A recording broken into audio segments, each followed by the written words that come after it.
한자 이야기, 낱말 이야기 555번째 시간입니다. 이번 시간은 보궐선거라는 거 한번 한자로 한번 살펴볼까요? 제가 예전에 선거에 대해서는 한번 자세하게 분석을 해드린 적이 있습니다. 그래서 오늘은 보궐이 무슨 말이냐, 한자로 어떻게 쓰고 왜 그러냐 하는 것을 말씀드려 보겠습니다. 자, 우리가 보면 일반 대통령 선거 대선이 있고, 그리고 국회의원 총선거를 총선이 있고, 그리고 지방의회도 있고 여러 가지 선거가 있습니다만, 선거를 제대로 했는데 좀 선거에 문제가 생겨가지고 새로 선거를 해야 된다는 걸 재선거라고 합니다.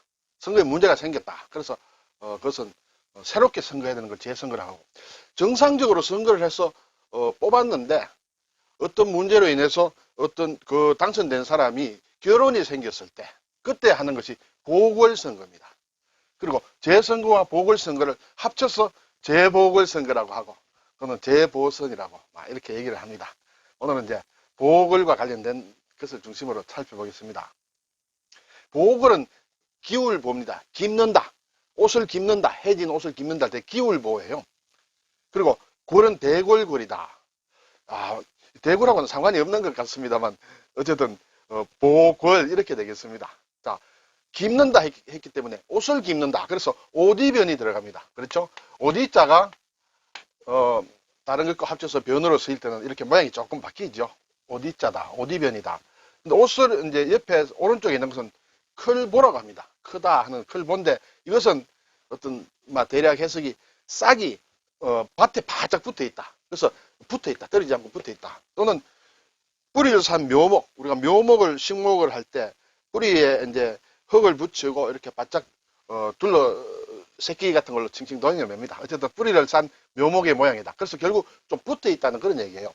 그러면 깁는다는 것은 옷이 헤어진 곳을 다른 천을 곁들여서 붙인다는 그런 뜻이에요. 그래서 어쨌든 보충한다는 이제 그런 뜻으로 쓰입니다. 자, 골은 대골이다. 대골을 뜻하니까 큰 문이 있겠죠. 문 안에 이제 발음 요소로서 상기골이다 이렇게 되겠습니다. 상기한다는 것은 아주 기분이 업돼 가지고 얼굴빛이 상기되면 얼굴빛이 좀 붉게 되지 않습니까? 피가 위로 올라온다. 기운이 위로 올라온다. 그런 뜻이에요. 상기된 거리다. 결국 이것은 보면 이 부분이 글자가 사실은 큰 대자를 뒤집어 놓은 모양이다. 큰 대자라는 것은 사람을 얘기하죠. 사람이 거꾸로 있는 모양이다. 이 글자로는 모양이 좀 안 맞지만 옛 글자를 보면 그렇게 볼 수 있다. 그리고 오른쪽에는 이렇게 하품험이다. 입을 벌리고 있다. 사람이 머리를 아래로 받고 입을 벌리고 있다는 것은 굉장히 얼굴에 온 피가 다 모이겠죠. 그래서 상기골이다. 어쨌든 발음이 왔다. 이것은 대골을 얘기한다. 자, 그런데 여기에서 골은 그냥 보골로 하면 대골을 보호한다. 그건 안 되겠죠. 그래서 여기에는 골이라는 그 자체에 뭔가 좀 결여돼 있다, 빠져 있다는 이제 그런 뜻으로 나오겠습니다. 뒤에 다시 나오겠습니다. 어쨌든 이런 글자를 쓴다. 그래서 보골은 보결이라고도 합니다. 보결. 결이라는 게 결핍이 되었다. 결석을 했다 할 때 빠진다는 뜻이에요. 빠진 것을 보충한다는 것이에요. 결국 같은 말입니다. 보골이나 보결이나. 결혼이 생겼을 때 그 빈자리를 채우는 것, 또는 그런 사람을 보결이라고 한다. 이 결이라는 것도 보면 왼쪽에는 장군부예요. 그렇죠? 장군부다. 장군부는 어떤 그릇을 얘기합니다. 그리고 오른쪽에는 터놓을 쾌다 또는 깍지 결이다. 이 발음은 여기서 왔는데 뭔가 한쪽이 터졌다는 얘기예요. 원래 이런 모양이 있는데 이쪽에서 한쪽이 터졌다. 그래서 흠이 생겼다. 예를 들어서 도자기 그릇에 이가 빠졌다. 조금 깨어졌다. 그런 뜻이 되겠죠. 어쨌든 흠결이 생긴 그런 걸 얘기합니다. 그래서 보결은 그런 결혼이 생긴 것을 메꾸어 준다. 그것은 보궐과 같은 뜻이다. 이렇게 되겠습니다.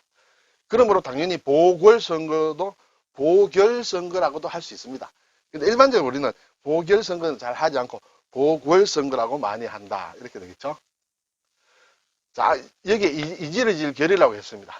이지르질 결은 오른쪽에 터놓을 쾌가 있다. 그리고 깍지 결이다. 이렇게 되는데 한쪽이 터졌다는 얘기예요. 어디서 터졌느냐? 가운데 앙에서 터졌다.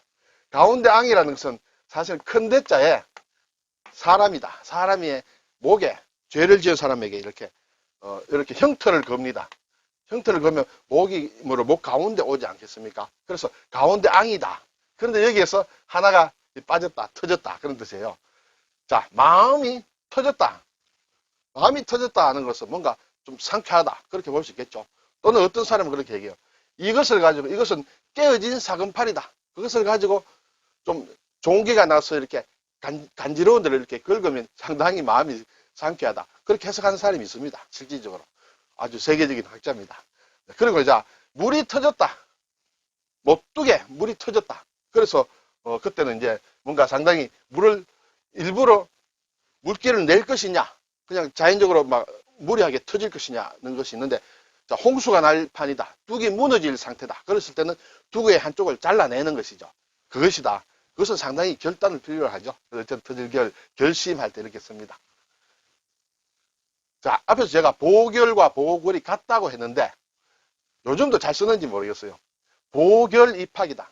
학교를 가는데 정원에 미치지 못했다. 그럴 경우에 추가로 입학을 시키는 것을 보결 입학이고, 그렇게 들어간 학생을 보결생이라고 하죠. 네.